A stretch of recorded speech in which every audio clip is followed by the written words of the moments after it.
श्री शिवाय नमस्तुभ्यम।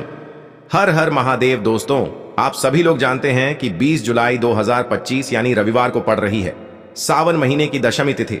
और दोस्तों, ये वो तिथि है जो श्रावण महीने में पड़ने वाली सबसे बड़ी तिथि है, क्योंकि यह रविवार के दिन पड़ रही है और इसका बहुत ही बड़ा और विशेष महत्व होता है।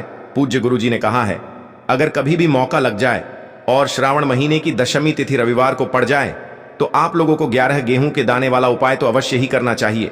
इन दोनों का संयोग बहुत ही कम आता है। और दोस्तों, पूज्य गुरु जी ने अपनी शिव महापुराण की कथा में बताया है, इस दिन आपको 11 गेहूं के दाने वाला उपाय तो अवश्य ही करना चाहिए, क्योंकि ऐसा दिन पूरे साल में सिर्फ एक ही बार आता है। और दोस्तों, आप सभी लोग जानते हो कि श्रावण रविवार का अगर सबसे बड़ा कोई उपाय है तो वो 11 गेहूं के दाने वाला उपाय है। तो दोस्तों, इस रविवार के दिन आप लोगों को इस 11 गेहूं के दाने वाले उपाय को जरूर करना है। बहुत सारे लोग होंगे जिन लोगों ने इस उपाय को न किया हो, मतलब पूरा साल निकल गया और उन्होंने किसी भी दिन इस 11 गेहूं के दाने वाले उपाय को न किया हो। पर दोस्तों, आपके पास एक आखिरी मौका बचा हुआ है, जो कि 20 जुलाई के दिन है। तो इस दिन आप लोगों को इस वाले उपाय को जरूर कर लेना है। भले ही आपने पूरे साल भर इस उपाय को न किया हो, पर अगर आपने इस श्रावण महीने के रविवार के दिन अगर इस वाले उपाय को कर लिया तो आपको इस उपाय को करने का वो फल मिलेगा जिसकी आपने कभी कल्पना भी नहीं करी होगी। इसीलिए आप लोग इस वाले उपाय को एक बार जरूर कर लेना, ताकि आप लोगों के हाथ से यह मौका ना जा सके और आपको इस उपाय को करने का फल मिल सके। दोस्तों, यह उपाय पंडित जी ने अपनी अभी की ही शिव महापुराण की कथा में बताया है, जिस उपाय को आज हम आपको बहुत अच्छे से समझाने वाले हैं। इस वीडियो को देखने के बाद इस उपाय को समझने के लिए आपको कोई और वीडियो को देखने की जरूरत नहीं पड़ेगी। तो चलिए दोस्तों, उपाय को शुरू करते हैं। देखिए, यह इस श्रावण महीने के रविवार के दिन यह इतना खास होता है, इतना महत्वपूर्ण होता है। देखा गया है, कभी कभी बड़े बड़े पूजा पाठ अनुष्ठान से जो मनोकामना पूर्ण नहीं होते, वो इस श्रावण महीने के रविवार के दिन एक छोटे से उपाय करने से ही आपकी मनोकामना पूर्ण हो जाती है। और बहुत सारे लोगों ने इस उपाय को किया भी है और उनको इस उपाय को करने का फल भी जरूर मिला है। अगर आप लोग भी इस उपाय को रविवार दशमी के दिन करना चाहते हैं तो आप इस उपाय को पहले अच्छे से समझ लेना, सुन लेना, उसके बाद करना। आपको इस उपाय का फल जरूर मिलेगा। और इस उपाय को कर लेने से आपके घर में चाहे किसी भी प्रकार की दुख और समस्या क्यों ना चल रही हो, आपको उसका कारण भी नहीं पता है कि भाई ये समस्या किस कारण से चल रही है, उसका कुछ भी कारण हो सकता है, जैसे पितृदोष हो सकता है या किसी भी तरह का मंगल दोष भी हो सकता है। तो इस दिन आप लोगों को यह वाला उपाय कर लेना है। ये एक ऐसा उपाय है जिस उपाय को अगर किसी विशेष दिन पर किया जाए तो भाई उस विशेष दिन का जो है वह तो हमें मिलता ही मिलता है, पर हमने उस दिन पर इस उपाय को किया है तो हमें उससे भी बड़ा फल मिलता है और फल बहुत जल्दी मिलता है, क्योंकि आप इस उपाय को बहुत ही बड़े और विशेष दिन पर कर रहे हो। तो चलिए अब उपाय के बारे में बात करते हैं, लेकिन उससे पहले आप लोगों को यह जानना आवश्यक है कि आखिर यह उपाय किस समय करना है, किसको करना है और कैसे करना है। तो चलिए हम आगे आपको वीडियो में एक एक करके बता देते हैं। लेकिन उससे पहले अगर आप लोग हमारे चैनल पर नए हैं तो हमारे चैनल को सब्सक्राइब कर लेना और इस वीडियो को लाइक करके कमेंट बॉक्स में श्री शिवाय नमस्तुभ्यम ओम नमः शिवाय जरूर टाइप कर देना। और अपने फायदे के लिए, गरीबी दूर करने के लिए इस वीडियो को पूरा देखकर जाना, तभी आपको लाभ की प्राप्ति होगी। यदि आज आपने वीडियो को बीच बीच में से देखा, काट काट कर देखा, तो आपको जीवन में कभी सफलता हासिल भी नहीं होगी। तो दोस्तों, इस 11 गेहूं के दाने वाले उपाय को हमें इस रविवार के दिन कैसे करना है, किसको करना है, किस समय करना है और कहां पर करना है, ये सारे सवालों के जवाब आपको इस वीडियो में मिल जाएंगे। और जो ये वीडियो देखेगा भाई, उसको 11 गेहूं के दाने वाला उपाय जरूर करना चाहिए, क्योंकि इस दिन एक गेहूं के दाने का भी बहुत ही बड़ा और विशेष महत्व होता है।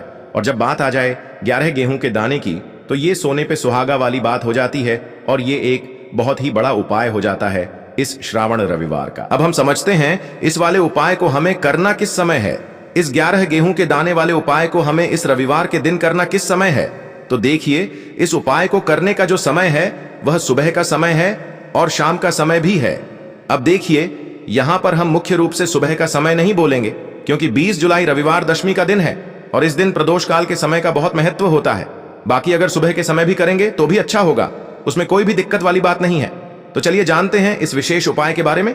लेकिन उससे पहले एक प्रार्थना, अगर आप इस चैनल पर नए हैं तो आप इस वीडियो को लाइक करें, चैनल को सब्सक्राइब करें और कमेंट बॉक्स में आप अपनी राशि या अपना नाम जरूर डाल दें, क्योंकि हम राशि से जुड़ा भाग्य भी बताते हैं और भाग्य में चल रही परेशानियों को दूर करने के लिए वह आसान से आसान उपाय भी बताते हैं। तो चलिए अब हम अपने सबसे पहले उपाय की बात कर लेते हैं। देखो, गुरुजी ने कहा है कि अगर रविवार के दिन सावन महीने की दशमी तिथि पड़ जाए तो इस दिन आपको 11 गेहूं के दाने वाला उपाय तो अवश्य ही करना चाहिए।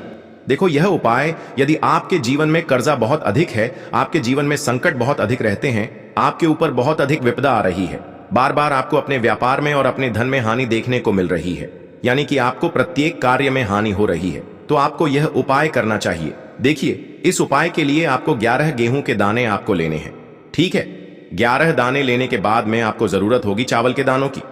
11 चावल के दाने और 11 गेहूं के दाने, और चावल के दाने खंडित नहीं होने चाहिए।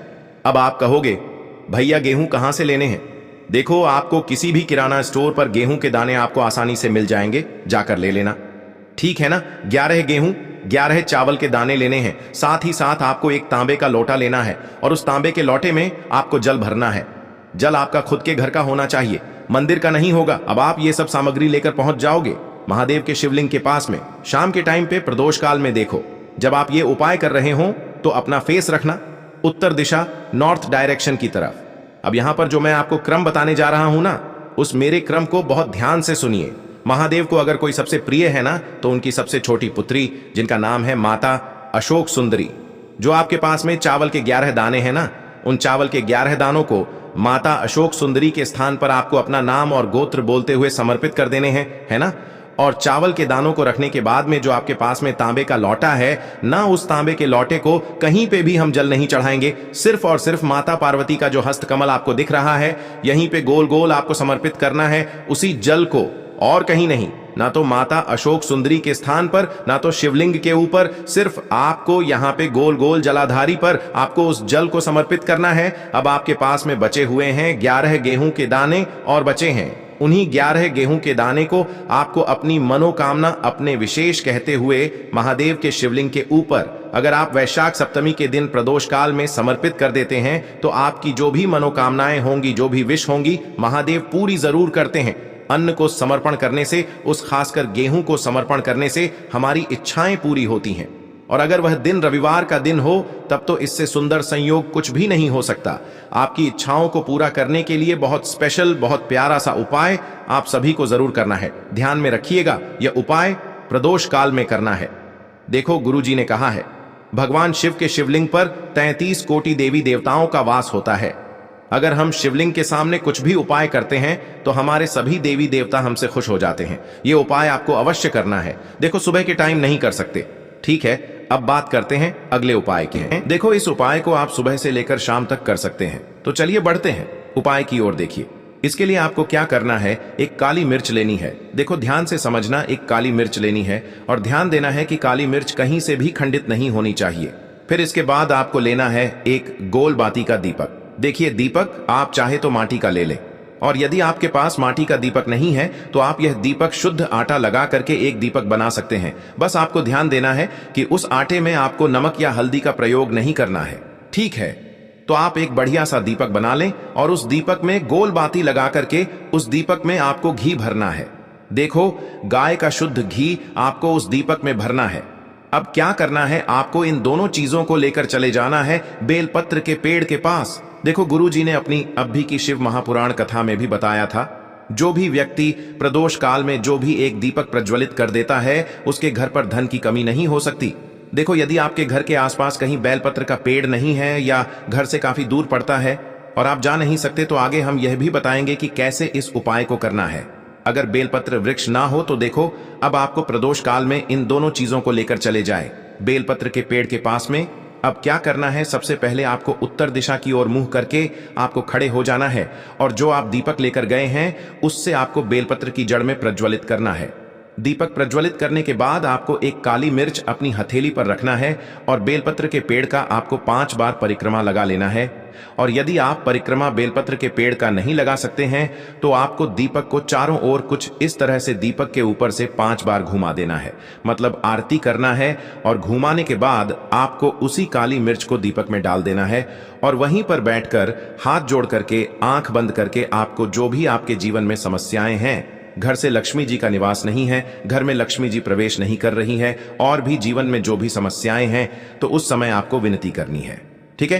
अब इसके बाद यदि आपके घर के आसपास कहीं बेलपत्री का पेड़ नहीं है तो आपको इन सब चीजों को लेकर चले जाना है शंकर जी के मंदिर में और शिव जी के मंदिर पहुंचकर आपको क्या करना है, आपको इसी एक दीपक को आपको शंकर जी के मंदिर की जो चौखट होती है ना, वहां पर आपको इस दीपक को जलाना है। और दीपक जलाते समय आपका मुख उत्तर दिशा की ओर होना चाहिए। दीपक जलाने के बाद आपको क्या करना है, एक काली मिर्च अपनी हथेली पर रखना है। और आपके जीवन में जो भी समस्याएं हैं, चाहे वह समस्या परिवार को लेकर हो या फिर धन को लेकर हो, वह समस्या बोलनी है।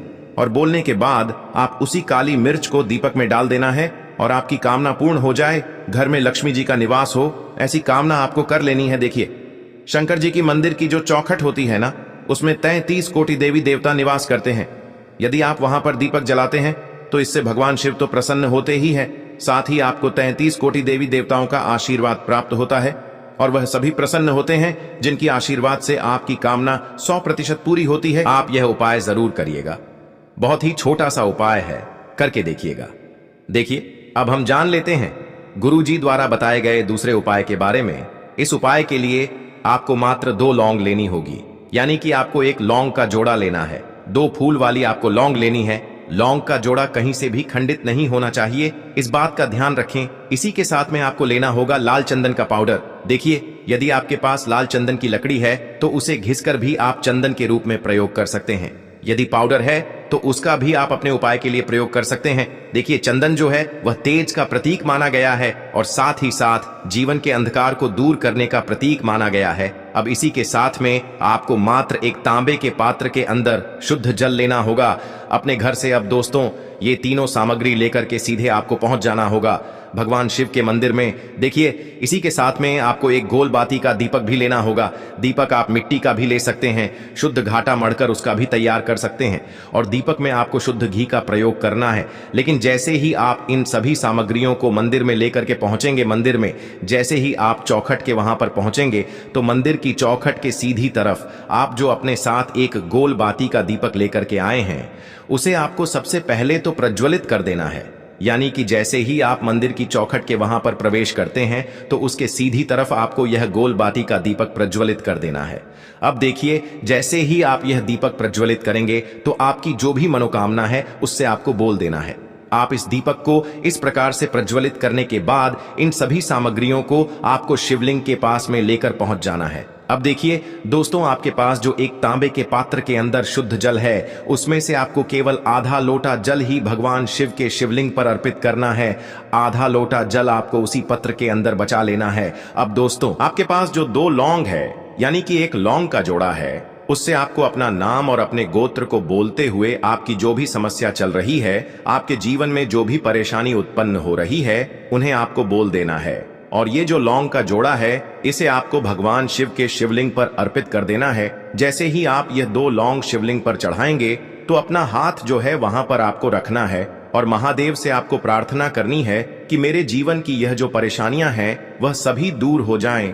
यानी कि आपके जीवन में धन की संबंधित परेशानी चल रही है, कर्ज की समस्या चल रही है, बच्चों का पढ़ाई लिखाई में मन नहीं लग पा रहा है, घर के जो आर्थिक संकट है वह सभी दूर हो, व्यापार आपका ढंग से नहीं चल पा रहा है, घर में रोग की स्थिति बनी हुई है, यानी कि जिस भी प्रकार की आपकी समस्याएं हैं उसे आपको महादेव से बोल देना है और महादेव से इन सभी समस्याओं को दूर करने के लिए आपको प्रार्थना कर लेनी है।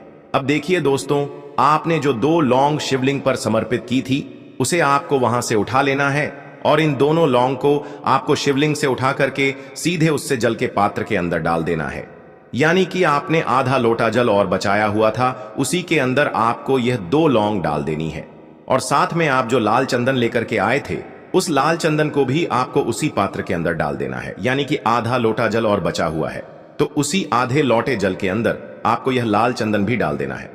अब देखिए, इस आधे लोटे जल में है जिसमें आपने 2 लौंग डाली है, लाल चंदन डाला है, उसे सीधे लेकर के आपको पहुंचना है बेलपत्र के वृक्ष के वहां पर। देखिए, बेलपत्र का वृक्ष यदि आपके घर पर है तो वहां पर आपको आ जाना है। आपके घर के आसपास कहीं भी है तो वहां पर आपको पहुंच जाना है। और उसके बाद आपका जो मुख है वह उत्तर दिशा की ओर होना चाहिए। और उसके बाद आपको अपना नाम और अपने गोत्र को बोलना है और पुनः अपने जो भी परेशानियां शिवलिंग के पास में बोली थी उन्हें आपको वापस से बेलपत्र के वहां पर भी बोल देनी है। और यह जो आधा लौटा जल और है इससे आपको पूरा बेलपत्र के वृक्ष की जड़ में श्री शिवाय नमस्तुभ्य इस मंत्र का जाप करते हुए समर्पित कर देना है। तो बस इतना सा उपाय आपको करना है। जो भी आपकी परेशानी है, समस्या है, उससे महादेव निश्चित ही दूर करेंगे। अब दोस्तों, हम जान लेते हैं तीसरे चमत्कारी और विशेष उपाय के बारे में। देखिए, यह उपाय बहुत ही चमत्कारी है, क्योंकि इस उपाय से आपके जीवन में तेज की वृद्धि होगी, यानी कि जीवन से जितना भी अंधकार है वह सभी दूर होगा। तो इस उपाय के लिए आपको मात्र एक गुड़ का टुकड़ा लेना है। गुड़ का टुकड़ा आपके जीवन में तेज की वृद्धि करता है और साथ ही साथ आपके जीवन से जो अंधकार है उसे दूर करता है। इसी के साथ में आपको एक चावल दाना यानी कि अक्षत का दाना लेना है। यह चावल का दाना आपके जीवन में सुख शांति को लेकर के आता है। आपके जीवन में धन की जितनी भी परेशानियां हैं उन्हें समाप्त करता है। इसी के साथ में आपको मात्र एक हरा मूंग लेना है। हरा मूंग जो है वह बुध ग्रह को प्रसन्न करता है। देखिए, हरे मूंग का उपाय करने से बुध ग्रह मजबूत होता है और बुध ग्रह के मजबूत होने से बुद्धि, ज्ञान और विवेक की प्राप्ति होती है। तो ये तीनों ही सामग्री आपको एक एक लेनी है, यानी कि एक गुड़ का टुकड़ा, एक चावल का दाना, एक हरा मूंग आपको लेना है। देखिए, हरा मूंग का दाना और चावल का जो दाना है वह आपको सबूत लेना है, खंडित नहीं होना चाहिए। और इसी के साथ में आपको मात्र एक तांबे के पात्र के अंदर अपने घर से शुद्ध जल ले लेना है। देखिए, अब इन सभी सामग्रियों को लेकर के सीधे आपको पहुंच जाना है भगवान शिव के मंदिर में। आप यह उपाय सुबह से लेकर शाम तक किसी भी समय कर सकते हैं, लेकिन रविवार के दिन ही आपको इस उपाय को करना है। तो सबसे पहले तो ये जो एक गुड़ का टुकड़ा है, एक चावल का दाना है और एक हरा मूंग का दाना है, उन तीनों को आपको उस जल के पात्र के अंदर डाल देना है। लेकिन ये जो उपाय है आपके जीवन की सारी परेशानियों को दूर करने के लिए होता है, लेकिन विशेष मनोकामना तीनों सामग्रियों से ही आपकी परिपूर्ण हो जाती है। देखिए, यदि आपके जीवन तेज होगा तो सभी आपसे वार्तालाप करेंगे, सभी आपसे बात करेंगे और आपका जो मान सम्मान है वह बढ़ता है। और चावल का जो दाना है वह धन में वृद्धि करता है, मन की शांति के लिए होता है। और हरा मूंग जो है वह बुद्धि, ज्ञान और विवेक की प्राप्ति के लिए होता है। अब देखिए, यह जो एक पात्र है, इससे आपको भगवान शिव के शिवलिंग पर धीरे धीरे अर्पित कर देना है। श्री शिवाय नमस्तुभ्यम इस मंत्र का जाप करते हुए और तुमरुकेश्वर महादेव का मन में स्मरण करते हुए। लेकिन तुमरुकेश्वर महादेव का स्मरण करने से यह जो उपाय है और अधिक प्रभावशाली हो जाता है। तो तुमरुकेश्वर महादेव का स्मरण करते हुए यह उपाय करने से आपके जीवन में जो भी अशांति है वह सभी दूर हो जाएगी। तो इस प्रकार से आपको यह सुंदर सा उपाय कर लेना है। इसके बाद बात करते हैं तीसरे उपाय की। आपको लेना है एक गोल बाती का दीपक। आप चाहें तो मिट्टी का ले सकते हैं या फिर घर से शुद्ध आटा मढ़कर उसका दीपक आप तैयार कर सकते हैं। इसके बाद आपको लेना है शुद्ध गाय का घी। अगर वो नहीं है तो कोई भी देसी घी इस्तेमाल कर सकते हैं, जिससे आपको दीपक प्रज्वलित करना है। देखो, अब ये सब सामग्री लेकर आपको जाना है प्रदोष काल में आपके घर पर तुलसी जी के घेरे के पास में। देखो, ये उपाय तो आपको अवश्य करना है। देखो, वहां पहुंचकर सबसे पहले वो दीपक आपको प्रज्वलित कर देना है और ओम नमो भगवते वासुदेवाय नमः का 11 बार जाप करना है। उसके बाद आपको अपने सीधे हाथ में थोड़ी हल्दी लेकर उस दीपक में अपना नाम और गोत्र बोलते हुए डाल देना है। उसके बाद माता लक्ष्मी से आपको प्रार्थना करना है कि हे महालक्ष्मी, हमारी सभी दुख तकलीफों को दूर करो। हे महादेव, हमारे सब दुख कष्टों को खत्म करो। इस भावना से आपको ये उपाय करना है। चलिए,